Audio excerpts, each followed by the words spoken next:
हेभ्यः नमो अरिहन्ताणं नमो सिद्धाणं नमो आयर्याणं नमो उवज्झायाणं नमो लोय सव्वसाहूणं ईसु पंच नमो यारो सव्वपावपणासनो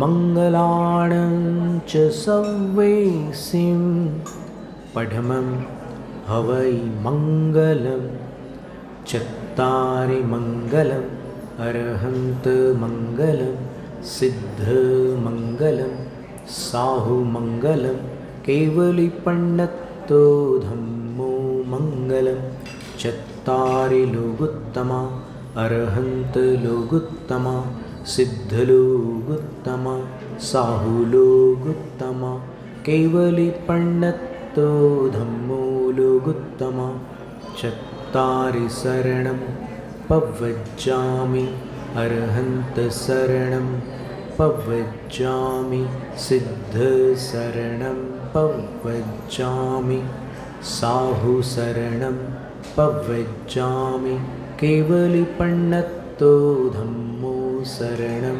पव्वज्जामि।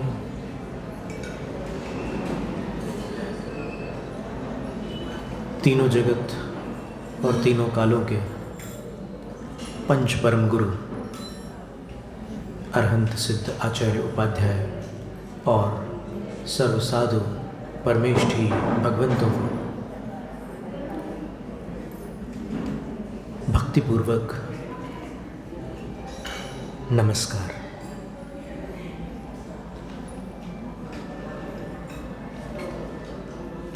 इस भरत क्षेत्र के हुंडाव सर्पणी काल संबंधी वर्तमान 24 के धर्म तीर्थ शासन नायक प्रथम तीर्थंकर वृषभदेव को आदि लेकर अंतिम तीर्थंकर भगवान महावीर स्वामी पर्यंत 24 जिन राजों को विनम्र प्रणाम। 12 अंग और 14 अंग बाह्य प्रकीर्णक श्रुत स्वरूपा भगवती जनवाणी सरस्वती देवी माता को भावपूर्ण वंदन। पिछली शताब्दी के ज्ञानी ध्यानी तपस्वी परम श्रद्धेय धर्म धुरंधर आचार्य चारित्र चक्रवर्ती शांति सागर गुरुराज को तीन भक्तिपूर्वक बारंबार नमोस्तु। दीक्षा शिक्षा गुरुआचार्य विद्यासागर महाराज को नमोस्तु।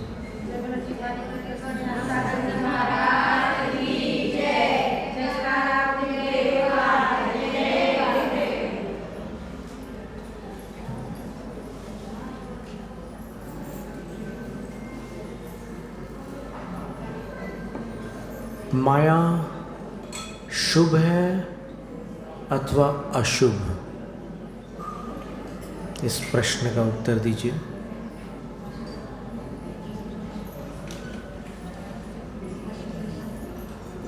आप सोच में पड़ गए।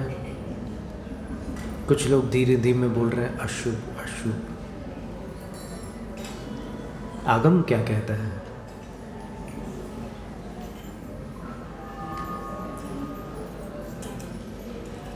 प्रवचन सार ग्रंथ की गाथा क्रमांक 180 वहाँ पर शुभ और अशुभ क्या है उसका विभाग दिया है। तो कुंदकुंद आचार्य कहते हैं मोह अर्थात मिथ्यात्व और द्वेष अर्थात क्रोध और मान, अरति शोक भय और जुगुप्सा, ये अशुभ है।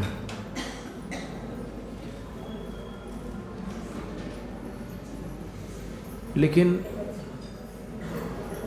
माया द्वेष की श्रेणी में नहीं है, माया राग की श्रेणी में है।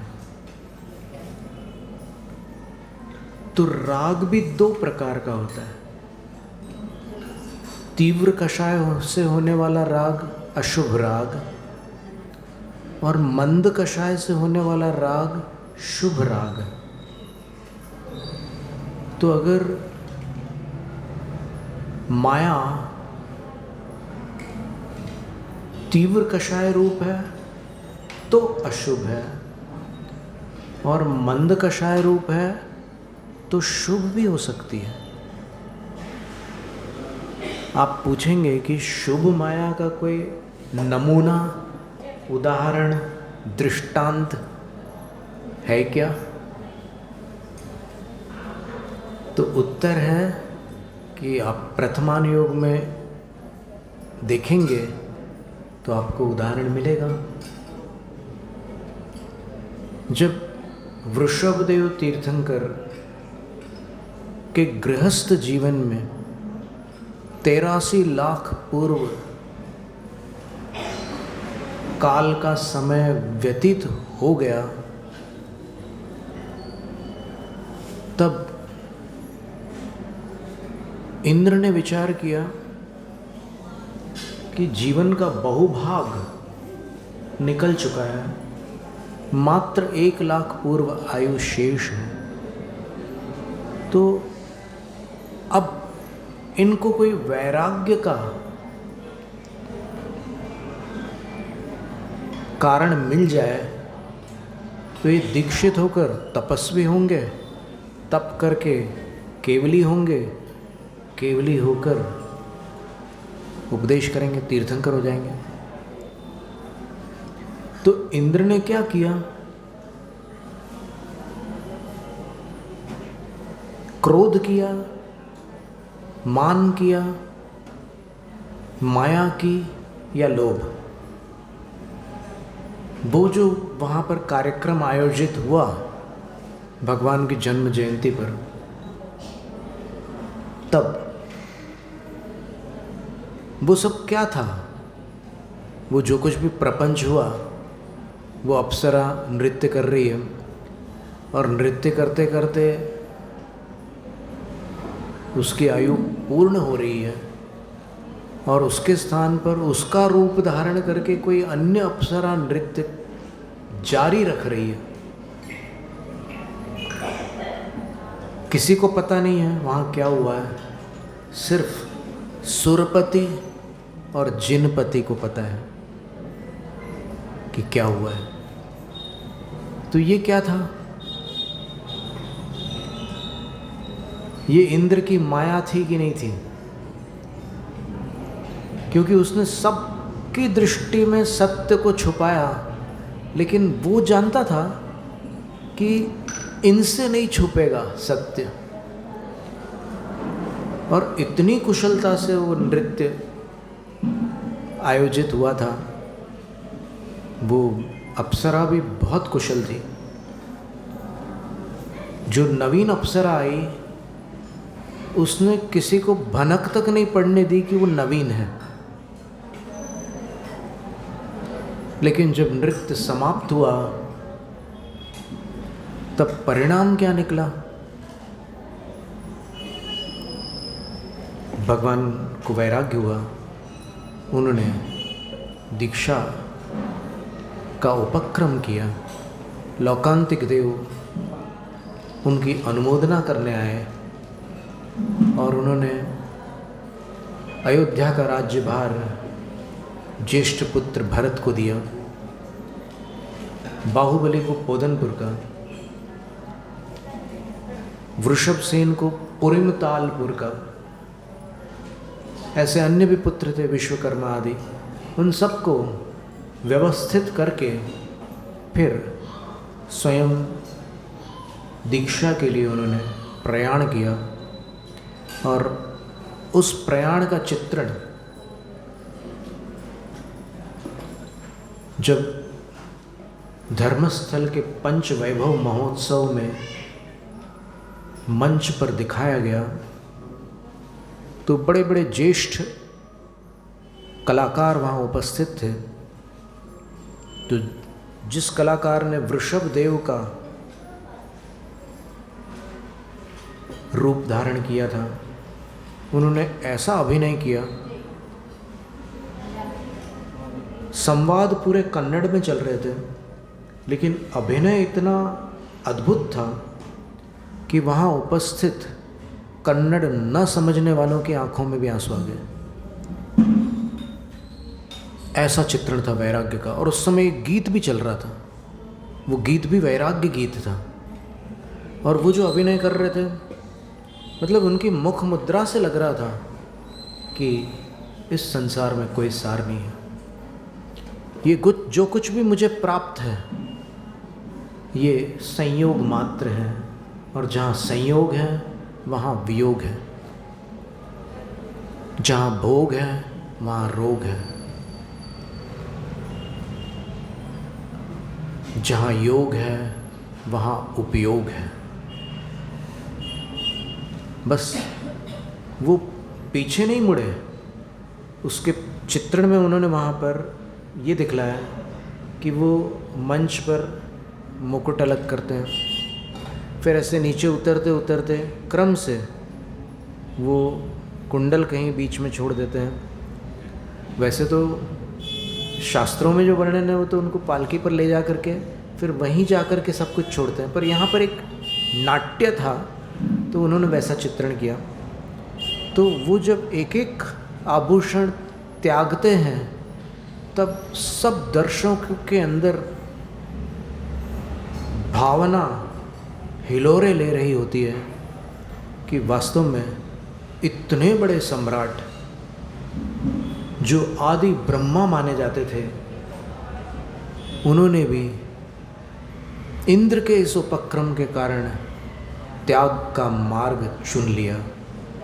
वास्तव में त्याग के बिना शांति नहीं है, राग में अशांति है।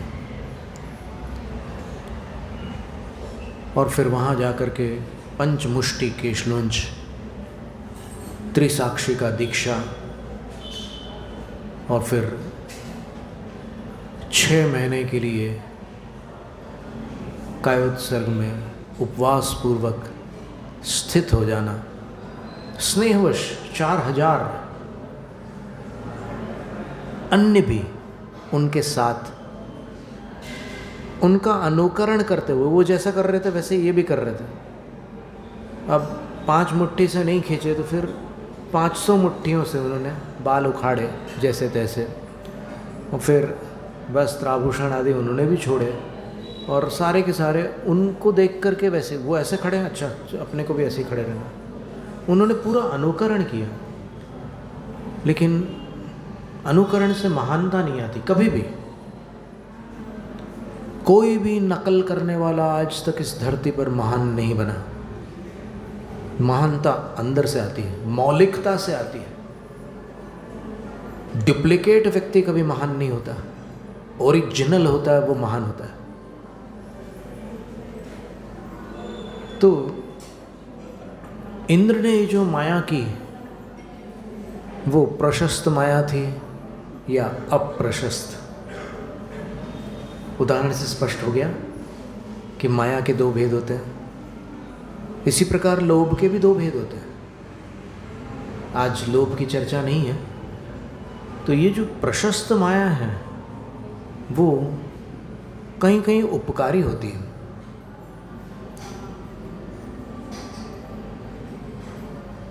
अब शास्त्रों में आर्जव धर्म का बड़ा महत्व है।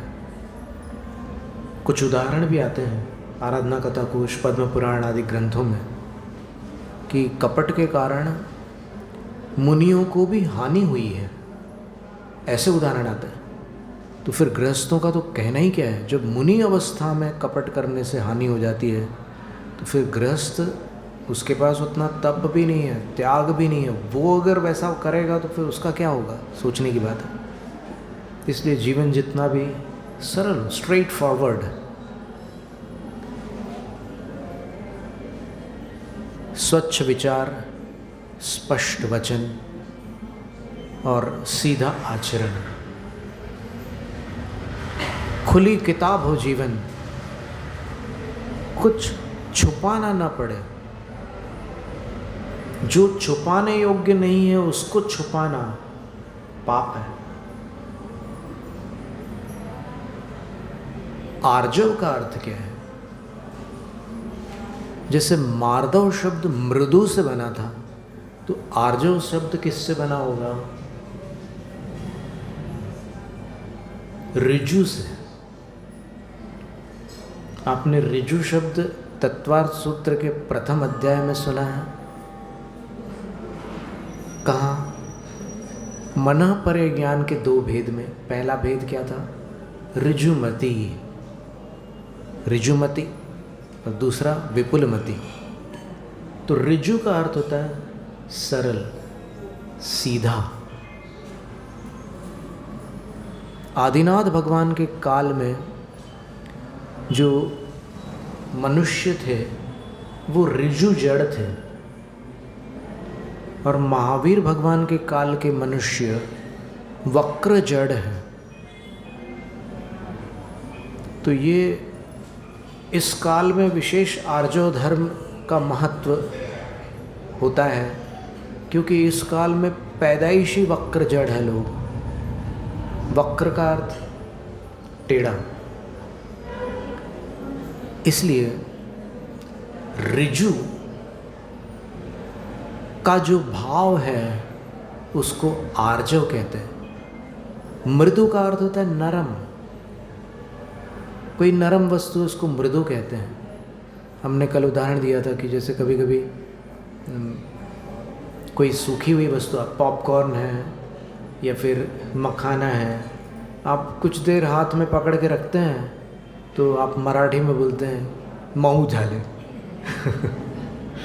मऊ, मऊ का अर्थ मृदु है कि नहीं? मृदु को मऊ बोलते हैं मराठी में, वो उसका अपभ्रंश स्वरूप है। तो ऋजु का अर्थ है सरल और आर्जव का अर्थ है सरलता। मृदु का अर्थ है कोमल और मार्दव का अर्थ है कोमलता। ठीक है, एकदम सरल शब्दों में उसका ऐसा अभिप्राय है। अब ये सरलता कब आएगी? जब टेढ़ापन दूर होगा तब आएगी। टेढ़ापन कैसे आया?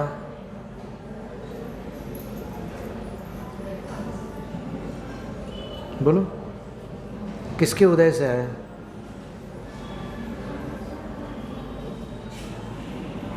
माया कषाय के।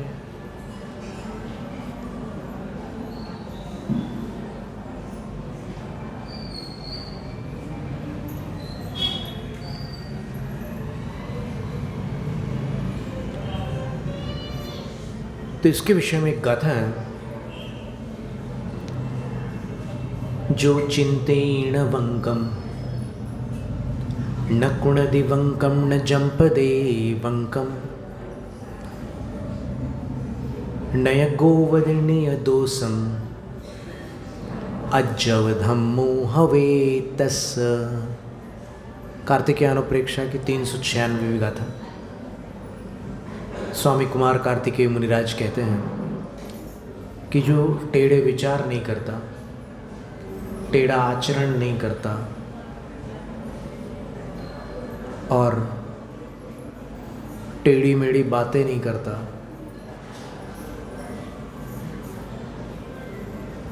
वह साधु आर्जव धर्म धारी होता है। अज्जव धम्मो हवेतस्य, उनके पास आर्जव धर्म होता है। आचार्य विद्यानंद महाराज जी ने कहा था, और जिनेंद्र वर्णी जी ने भी एक उससे मिलती जुलती बात को कहा था। जिनेंद्र वर्णी जी कहते थे कि यदि स्वभाव को प्राप्त करना है तो फिर ये अस्वाभाविक प्रवृत्ति, माया कैसी प्रवृत्ति है? सहजता है क्या माया में? नहीं है, असहजता है, अस्वाभाविक प्रवृत्ति है माया, तो उसको छोड़ना होगा। आचार्य विद्यानंद महाराज ने उसका उदाहरण दे दिया था कि सांप हमेशा टेढ़ा चलता है, ऐसे ऐसे ऐसे ऐसे उसकी चाल होती है, लेकिन बिल में जाते समय उसको सीधा होना पड़ता है।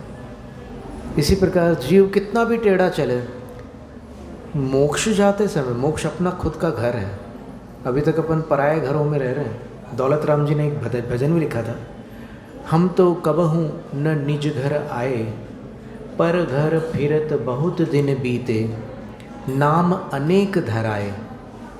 तो निज घर कौन सा है? मोक्ष। तो अपने घर में जाते समय, जैसे सांप को अपने बिल में जाते समय सीधा होना पड़ता है, वैसे ही अपने घर में जाते समय आर्जव धर्म अपनाना होगा।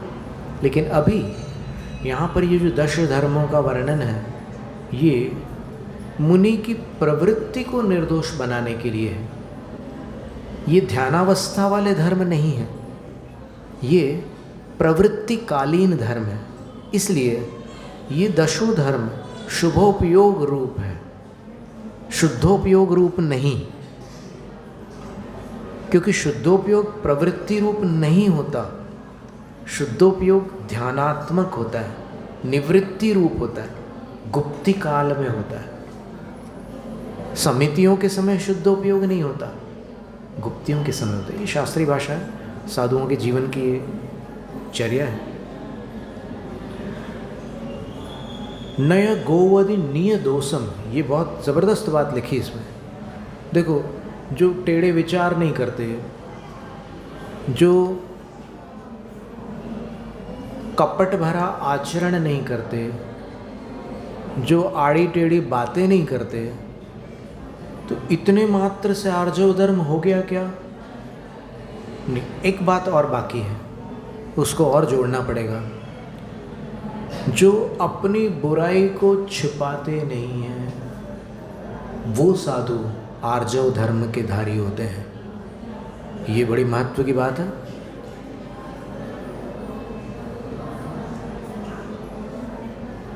लोग, सामान्य जीव दूसरों की बुराई को नहीं छिपाते, अपनी बुराई को हमेशा छिपाते हैं। लेकिन आर्जव धर्म तब होता है जब आप अपनी बुराई को न छिपाओ, गुरु के सामने उजागर करो। ऐसा नहीं कि आप अपनी बुराई को अखबार में छपवा दो, वो बात नहीं है, लेकिन जिनसे नहीं छुपाना है उनसे मत छुपाओ, उनको बता दो। और आचार्य के 36 गुणों में एक गुण है अवपीडक।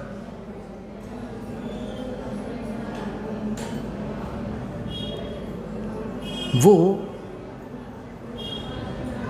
किसी दोषी साधु से उगलवाना जानते हैं। वो कितना भी छुपाने की कोशिश करें, लेकिन आचार्य इतने कुशल होते हैं कि अंत में उसके मुंह से निकल जाएगा कि मैंने ऐसे पाप किया था और आप जो दंड देना हो मुझे दीजिए। और अपने दोष बताते समय भी 10 दोष बताए हैं शास्त्र में, कि बताते बताते भी 10 दोष और हो जाते हैं। तो उन दोषों को छोड़कर जब गुरु से आलोचना की जाती है, तब निर्दोष आलोचना कहलाती है। और उस आलोचना से गुरु उनको प्रायश्चित देते हैं। वो जो आलोचना है, वो जो भी दोष हुआ है शिष्य से, उसका 1/4 प्रायश्चित है। महत्व की बात है ये। प्रायश्चित का 1/4 अपने दोषों को शिष्य किस ढंग से प्रकट करते हैं, अगर वो ढंग निर्दोष हुआ तो प्रायश्चित 1/4 हो चुका।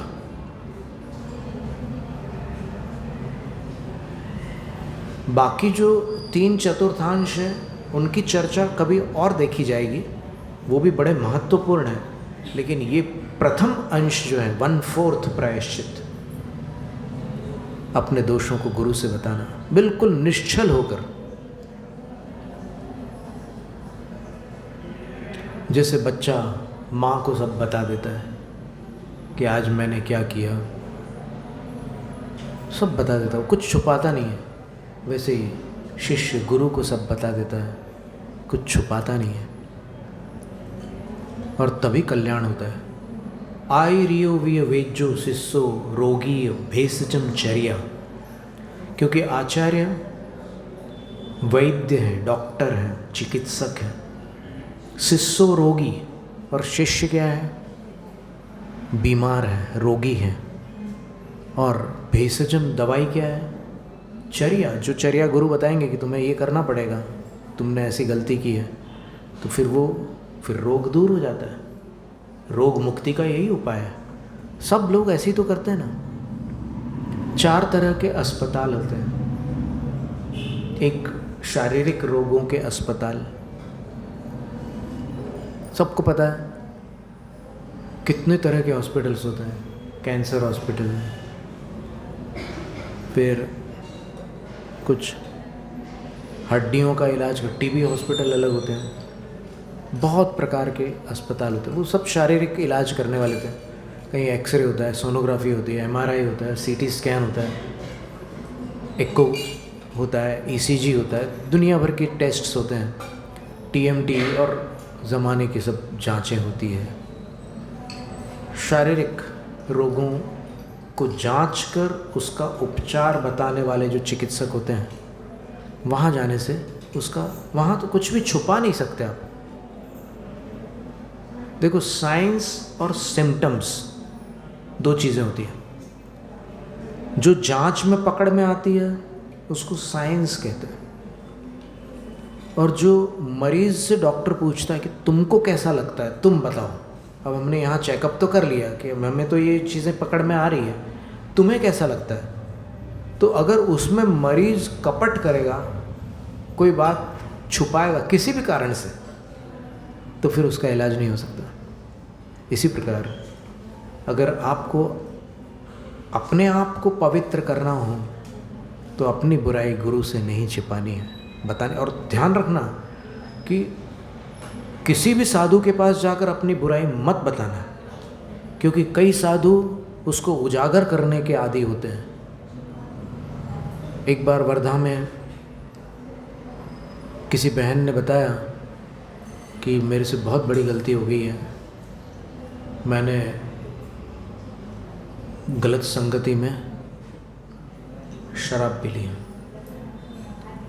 तो उनने जाकर के बता दिया, कोई महाराज थे, और उनने मंच से बोल दिया कि आजकल जैन लड़कियां भी मदिरा पान करती हैं। अब वो सभा में बैठी हुई वो जो बहन थी, उसको नाम तो नहीं लिया उनने ये नहीं उजागर किया कि कौन, लेकिन उनको इतना आघात लगा, उनको लगा कि अरे मैंने क्या कर डाला। तो वो तो धरती में समाने जैसी स्थिति हो गई, डूब मरने जैसी स्थिति हो गई। तो ध्यान रखना, उन्हीं गुरु को बताना जो अपरिश्रावी हैं। अपरिश्रावी का अर्थ क्या होता है? भगवती आराधना में लिखा है कि अगर गले तक भी प्राण आ जाए उनके, तो भी वो किसी दोषी के दोष को किसी अन्य के सामने प्रकट नहीं करेंगे। जो साधु किसी के दोष को किसी अन्य के सामने प्रकट करते हैं, वो प्रायश्चित्त की परंपरा का विच्छेद करते हैं। क्यों? क्योंकि अब कोई भी उन पर विश्वास नहीं करेगा और कोई भी उनसे आकर के प्रायश्चित नहीं मांगेगा। क्यों? क्योंकि इनसे प्रायश्चित मांगने पर ये बदनाम कर देते हैं, और बदनाम होने वाले मनुष्य के पास 2 ही रास्ते बचते हैं। वो या तो चोरी से वो गलती करता रहता है, या फिर खुलेआम करने लग जाता है। अब ठीक है, अब तुम सब जगह उजागर हो ही गया, तो फिर अब तो हमें ही बदनामी है, तो अब हम करते रहेंगे, वो हम क्यों छोड़े उसको। तो ऐसी मानसिकता हो जाती है उनके अंदर, ऐसे आवेश आ जाता है, ऐसे विकार आ जाता है। तो अपने दोषों को जहाँ नहीं छुपाना है वहाँ नहीं छुपाना। ये भी आर्जव धर्म के अंतर्गत एक शास्त्रीय उदाहरण।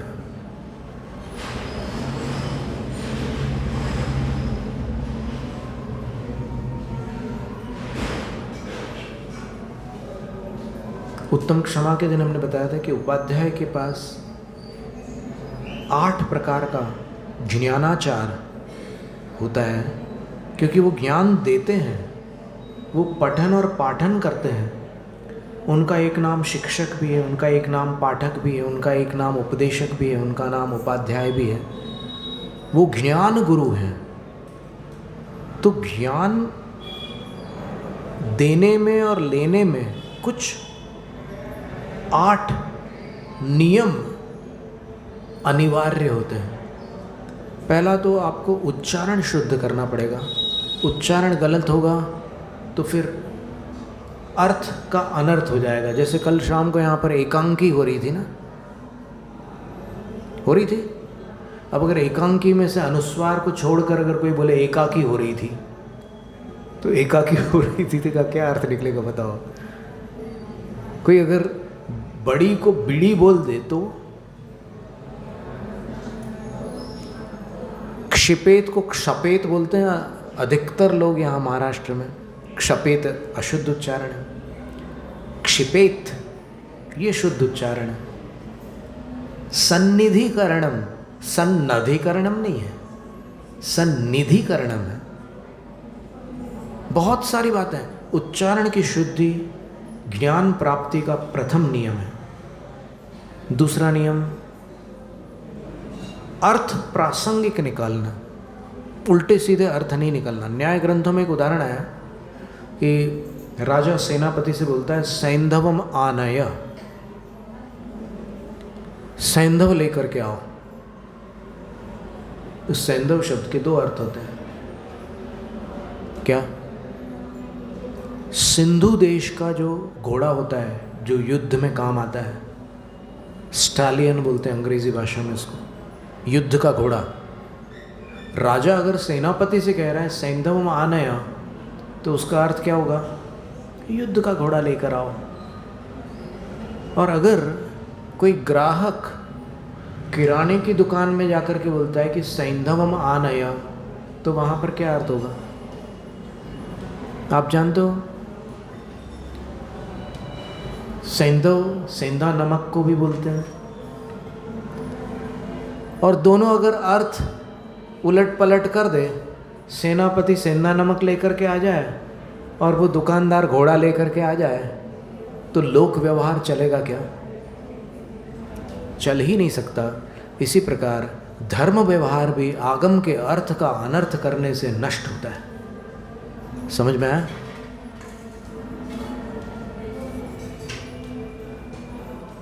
आचार्य शांति सागर महाराज के जीवन की बहुत सारी घटनाएं हैं। उन घटनाओं के अभिप्राय को कोई अपने स्वार्थवश तोड़ मरोड़ कर उनके नाम से अपना खोटा सिक्का चलाने की कोशिश करे तो वो मायाचारी हो जाएगी। इतने बड़े गुरु का नाम लेकर कपट करना कोई साधारण पाप नहीं है, वो निधत्त निकाचित श्रेणी का पाप कहलाएगा। तो वो जो घटना हम बताना चाह रहे थे शास्त्र की, वो ये है कि स्वाध्याय के इन 8 नियमों में एक नियम है अनिन्नव। अनिन्नव का अर्थ क्या होता है?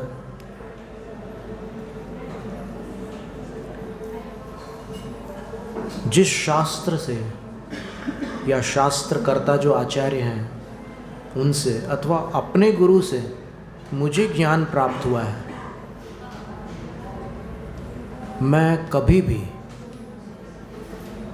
उस ज्ञान को अपने नाम से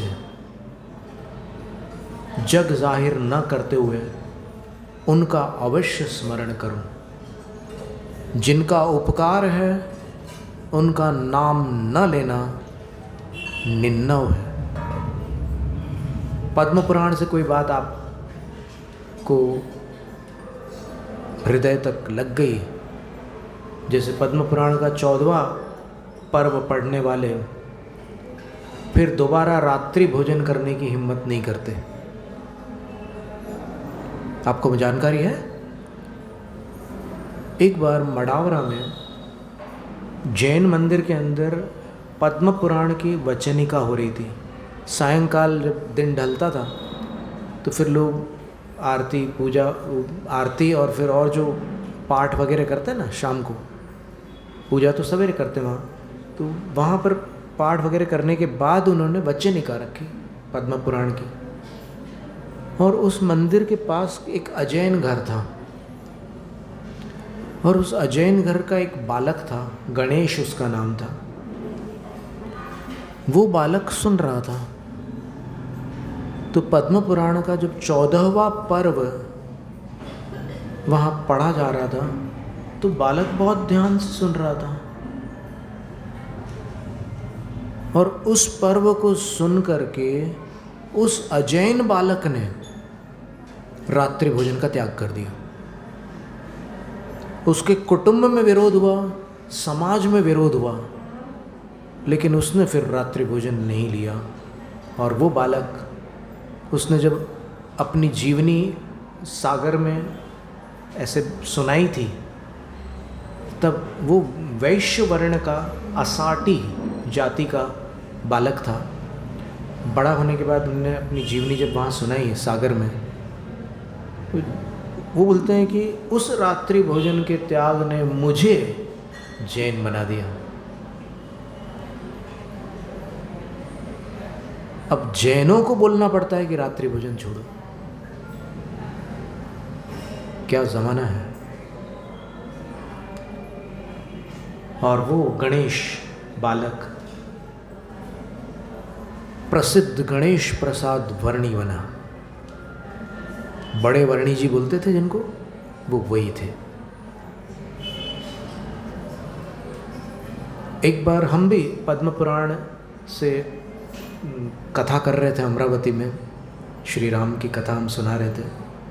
तो वही 14वां पर्व हमने जब पढ़ा, तो फिर एक सज्जन बैठे हुए थे सभा में, उनका नाम तो हमें पता नहीं, लेकिन उनका सरनेम याद है, गुलाल करी जी, नेवी समाज के जैन बंधु थे। उन्होंने रात्रि भोजन त्याग कर दिया। और उन्होंने जब रात्रि भोजन त्याग किया, तो उनका जो पुत्र था अभिषेक, उसको इतना आश्चर्य हुआ कि ऐसा क्या था कि इनने रात्रि भोजन त्याग कर दिया पद्म पुराण में। क्योंकि सबको पता था कि पद्म पुराण पर कथा चल रही है, तो फिर उसके मन में, बच्चे के मन में आया कि ऐसा क्या था पद्म पुराण में। तो इतना लालायित हुआ वो पद्म पुराण के प्रति कि उसने आज तक के हमें कोई ऐसा कोई दूसरा बालक या कोई बड़ा मनुष्य भी नहीं मिला जिसने उस अभिषेक के समान उपक्रम किया हो। उसने 3 दिन में पद्म पुराण के तीनों भाग पढ़ लिए, 3 दिन में। विशुद्धमती माता जी कहती थी कि 9 दिन में अगर कोई पद्म पुराण पढ़ लेता है तो उसके जीवन की बहुत सारी समस्या सुलझ जाती है। आचार्य महावीर कीर्ति महाराज कहते थे कि 8 दिन में अगर पद्म पुराण पढ़ लेता है तो उसको विशिष्ट लाभ होता है, उसका रास्ता साफ होने लग जाता है। इसने तो 3 दिन में पढ़ ली तीनों भाग,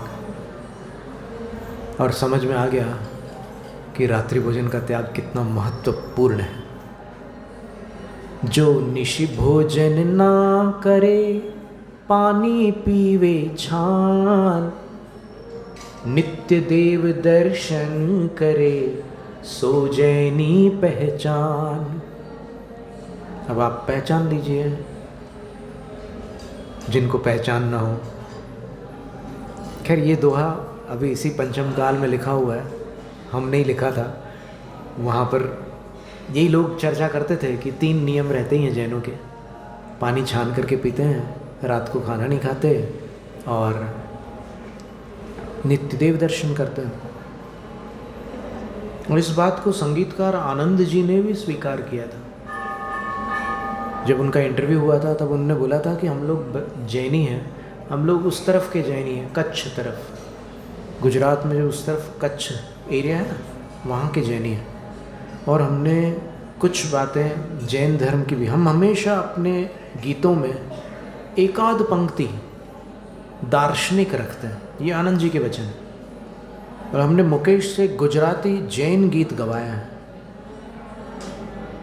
मैत्री भावनु पवित्र झरनु मुझ हैयामा बया करे, ऐसे गीत मैत्री भाव के बाद वो कोई जैन गीत ही है वो गुजराती में।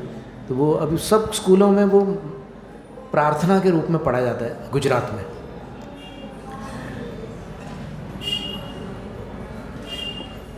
तो अनिन्नव का अर्थ होता है कि जहाँ से अपना उपकार हुआ है उस उपकारी का नाम, उस ग्रंथ का नाम, ग्रंथकर्ता का नाम और गुरु का नाम नहीं छुपाना।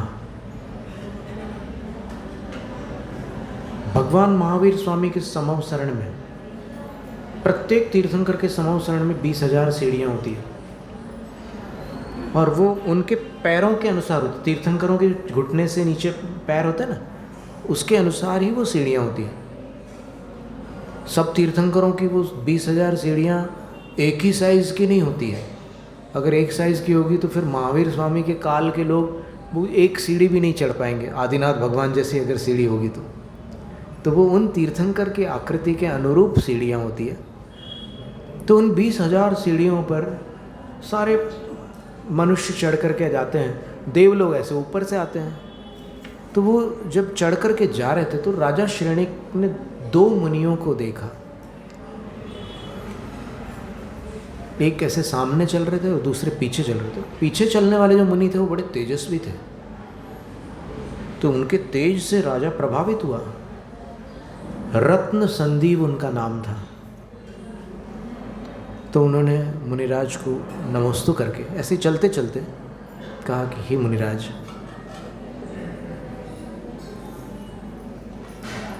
मैं बस आपके तेज को देखता ही रह गया। आप किन से दीक्षित हैं? अगर मैं अनुचित नहीं पूछ रहा हूं तो आप कृपा करके मुझे बताएं। मुनिराज ने देखा कि अरे ये तो समव शरण के प्रधान श्रोता श्रेणिक महाराज है। तो उनके अंदर माया आ गई, कपट आ गया और उन मुनिराज ने जो सामने चल रहे थे, उनके गुरु काल संदीप उनका नाम था, उनका नाम नहीं लिया और उनने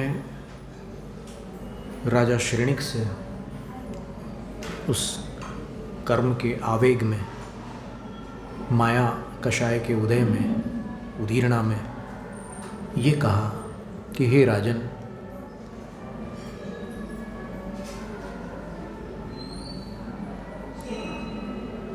मेरा तेज मेरे गुरु के सामने है ही कितना, मैं तो कुछ भी नहीं हूं उनके सामने।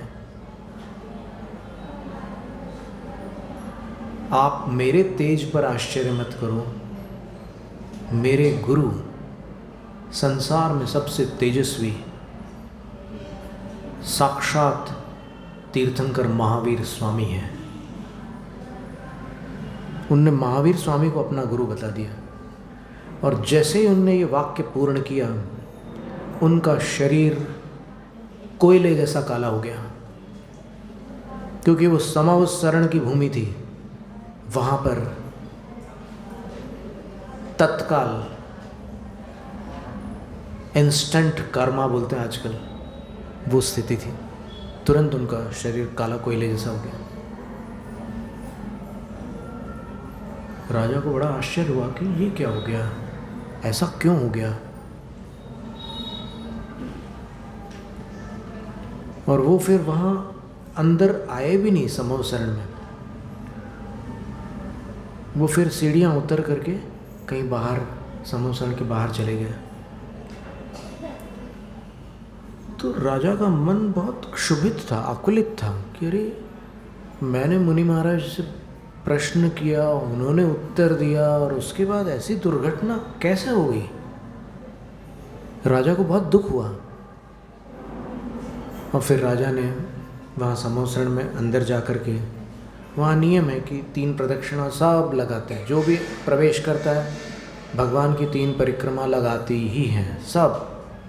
और 3 परिक्रमा लगाने के पश्चात फिर जो द्रव्य अपने साथ लेकर के आते हैं वो अपने द्रव्यों से, और जो द्रव्य नहीं ला पाते वहाँ पर जो उपलब्ध द्रव्य हैं वहाँ भी श्रेष्ठ द्रव्य होते हैं, उन द्रव्यों से जिनेंद्र की अर्चना करते हैं। थोदूण थुई सए ही, और फिर स्तुतियाँ करते हैं। जयमाला पूजा की, फिर जयमाला, जयमाला का अर्थ स्तुति है। स्तुति करके फिर प्रसन्न मन हो जाते हैं, आह्लादित हो जाते हैं, हर्षित हो जाते हैं। वैसे तो भगवान के दर्शन मात्र से सारी पीड़ा मनुष्य और अन्य जीव भूल जाते हैं। फिर अपने स्थान पर पहुंचकर असंख्य गुण श्रेणी कर्म निर्जरा करके फिर वो अपने स्थान में प्रवेश करते हैं। तुलोई परिणति में गाथा आपने पहले सुनी थी। और अंदर जाकर श्रेणिक राजा ने हाथ जोड़कर खड़े होकर गणधर स्वामी से प्रश्न किया कि हे गणधर देव, आज ऐसी ऐसी घटना हो गई।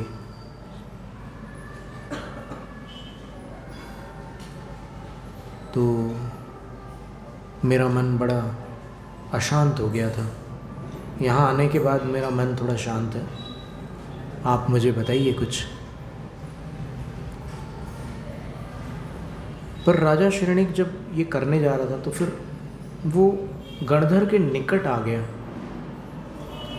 और गणधर देव के निकट आकर उसने धीमे से ये प्रश्न पूछा ताकि सब लोग न सुने, क्योंकि राजा के मन में शंका थी कि कोई ना कोई अनिष्ट हेतु होना चाहिए, और वो अनिष्ट मुझे उजागर नहीं करना सबके सामने। देखो उपगोहनंग कितनी बड़ी वस्तु है, और सम्यक दृष्टि की क्या परिणति होती है इस उदाहरण में आप समझेंगे।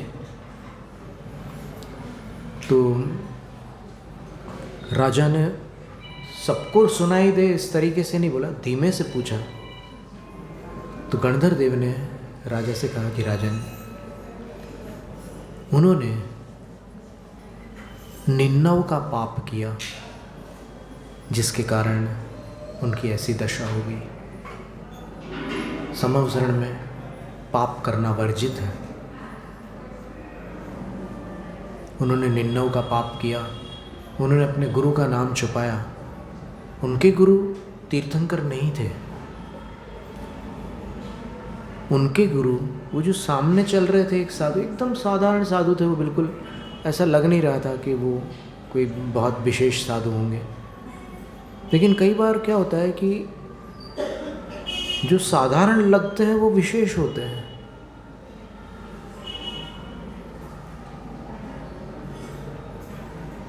तो राजा को लगा कि अरे मेरे निमित्त से ऐसा हो गया। तो उन्होंने गौतम गणधर से तुरंत दूसरा प्रश्न पूछा कि गुरुवर, सम्यक दृष्टि जीव, देखिए शायक सम्यक दृष्टि जीव, ये ऐसा प्रश्न कोई मिथ्या दृष्टि नहीं पूछता। मिथ्या दृष्टि होता तो क्या सोचता, अच्छा हुआ समवसरण में मायाचार्य की है, बढ़िया दंड मिल गया, ये भाव था। लेकिन वो सम्यक दृष्टि है, वो बोलते हैं कि गुरुदेव उनका स्थितिकरण कैसा होगा, कैसे होगा, कोई उपाय हो तो बताइए। फिर गौतम गणधर कहते हैं कि वो अपने गुरु के चरणों में जाकर जो उनसे त्रुटि हुई है वो ज्यों की त्यों बता दें। तो ये इसको आलोचना कहते हैं। अपनी आलोचना करे गुरु के सामने कि मेरे से ये दोष हुआ है, तो उसके उनका शुद्धिकरण हो जाएगा। तो राजा श्रेणिक ने फिर उसके बाद जब वो समवसरण से बाहर निकले तो उन्होंने मुनिराज की खोज की कि वो कहाँ चले गए। तो उनको बहुत दूर कहीं किसी वृक्ष के नीचे वो मिले बैठे हुए, वो उनके पास गए। और उन्होंने कहा कि हे मुनिवर, मेरा नमोस्तु स्वीकार कीजिए, जो हुआ सो हो गया। आप के विषय में मैं एक जानकारी लेकर के आया हूँ। मुनिराज बोलते हैं कि मेरे विषय में? बोलो क्या जानकारी है? राजा शरणिक कहते हैं कि हे मुनिवर, आपसे जो त्रुटि हो गई है वो अपने गुरु को बता दीजिए, सब ठीक हो जाएगा। ये बात केवल मुझे पता है, और आप जानना चाहेंगे कि मुझे कैसे पता है, तो मैंने एकांत में भगवान के प्रथम गणधर से ये जानकारी प्राप्त की है। तो आप निश्चिंत रहिए। और वो रत्न संधि मुनि, काल संधि जो गुरु महाराज थे, उनके चरणों में गए और उन्होंने कहा कि हा दुट्ठकयम हा दुट्ठ चिंतियम भासियम च हा दुट्ठम अंतो अंतो बेज्जम पश्चात्तावेण बेयंतु। पश्चाताप की वेदना से पीड़ित होकर मैं अंदर ही अंदर जल रहा हूँ। हे गुरुवर, मुझ दुर्बुद्धि ने दुष्ट कृत्य किया, राजा के प्रश्न का असत्य उत्तर दिया, मैंने कपटपूर्ण विचार किया, मैंने राजा के सामने ऐसा प्रदर्शित किया जो सत्य नहीं था। तो हे गुरुवर, मैं आपके सामने हूँ। पापिष्ठेन दुरात्मा ना जड़ दिया, मैं पापी हूँ, मैं दुरात्मा हूँ, मैं जड़ बुद्धि हूँ, माया बिना मैं मायावी हूँ, लोभ बिना मैं लोभी हूँ। मैं अपनी सारी बुराइयाँ यहाँ आपके चरणों में स्वीकार करता हूँ, मुझ पर कृपा कीजिए।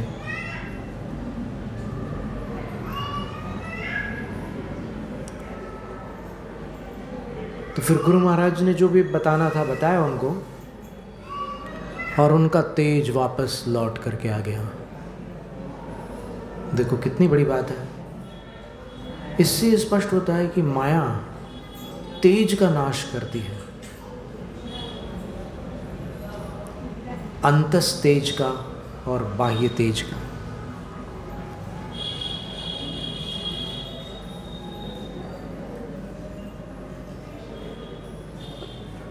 एक बार किसी से पूछा गया, शायद कोई बहुत बड़े कॉस्मेटोलॉजिस्ट होंगे, उनसे पूछा गया कि जो स्किन में ग्लो होता है उसको संस्कृत भाषा में लावण्य कहते हैं।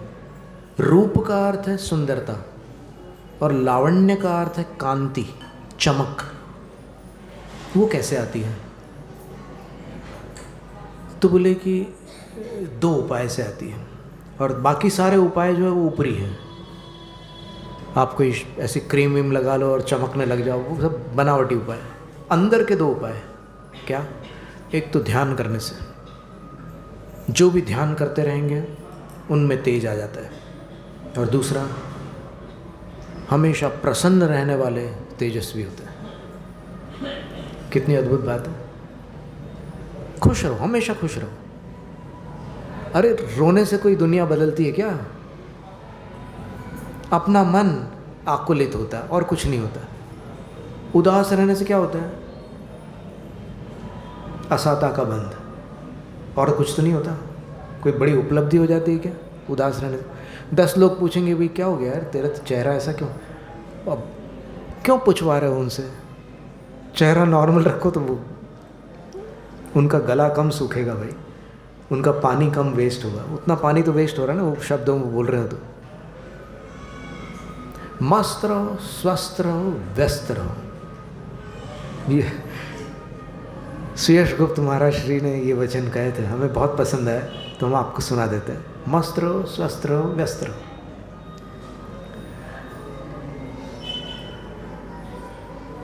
प्रच्छन्न पाप माया शल्य है, और शल्य होने पर साधुत्व नहीं ठहरता।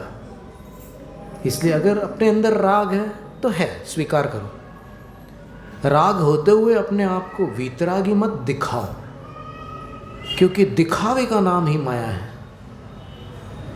दिखावा हमेशा बनावटी होता है, और जो बनावटी होता है वो कभी असली नहीं हो सकता।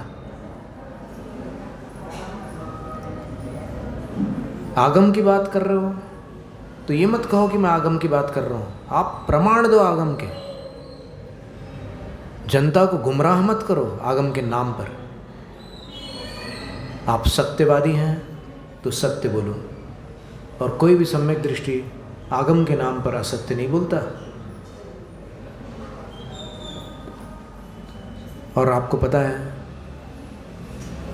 सिद्धांत सार ग्रंथ, सिद्धांत सार संग्रह नाम के ग्रंथ में नरेंद्र सेन आचार्य महाराज ने लिखा है कि अगर कोई साधु आगम का नाम लेकर झूठ बोलते हैं,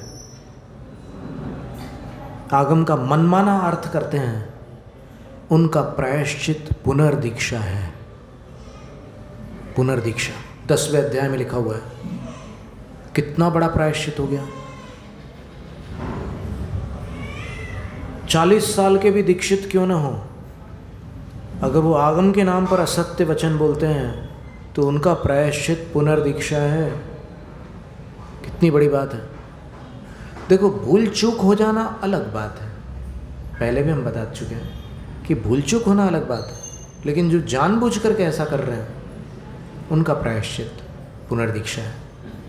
इसलिए कपट का मार्ग त्याज्य है, सरलता कल्याणकारी है। अब देखिए क्या हुआ, उन मुनि ने जो झूठ बोला उससे उनके कौन से व्रत दूषित हुए। अगर उनके पास उत्तम आर्जव धर्म होता तो भाषा समिति सुरक्षित रहती। कपटपूर्ण वचन नहीं बोलते, असत्य नहीं बोलते। समझ में आ रही बात? तो ये 10 धर्म समितियों को निर्मल करने वाले धर्म हैं, ऐसा शास्त्र कहता है। समितिषु प्रवर्तमानस्य प्रमाद परिहारार्थम धर्म वचनम। सर्वार्थ सिद्धि राजवार्तिक में यही पंक्ति लिखी हुई है कि समिति में प्रवृत्ति करने वाले साधु के दोष न लगे, इसलिए ये 10 धर्म होते हैं। तो उत्तम आर्जव धर्म, देखो, माँ से झूठ नहीं बोलना, गुरु से झूठ नहीं बोलना, राजा से झूठ नहीं बोलना, पुलिस से झूठ नहीं बोलना। नीति कहती है कि कुछ ऐसे स्थान हैं जहाँ झूठ बोलने से बड़ी हानि होती है, तो कम से कम बड़ी हानि वाले झूठ का तो त्याग कर दो। उत्तम आर्जव के दिन छोटे मोटे झूठ तो बोलते ही रहते हैं लोग। मम्मी चॉकलेट कहाँ रखी? अरे ख़त्म हो गई बेटा, वो तो तेरा फ्रेंड आया था उसको भी खिला दी मैंने। अब ये सब बातें अलग विषय में जाती है, पर यहाँ पर आप समझ गए अभिप्राय क्या है। ओम ह्रीं उत्तम आर्जो धर्मांगाय नमः। ओम ह्रीं उत्तम आर्जो धर्मांगाय नमः। ओम ह्रीं उत्तम आर्जव धर्मांगाय नमः। शास्त्र पठन में मेरे द्वारा यदि जो कहीं कहीं प्रमाद से कुछ अर्थ वाक्य पद मात्रा छूट गई, सरस्वती मेरी उस त्रुटि को कृपया क्षमा करें और मुझे कैवल्य धाम में माँ अविलंब धरे। वांछित फलदात्री चिंतामणि सदृश मात तेरा, वंदन करने वाले मुझको मिले पता मेरा।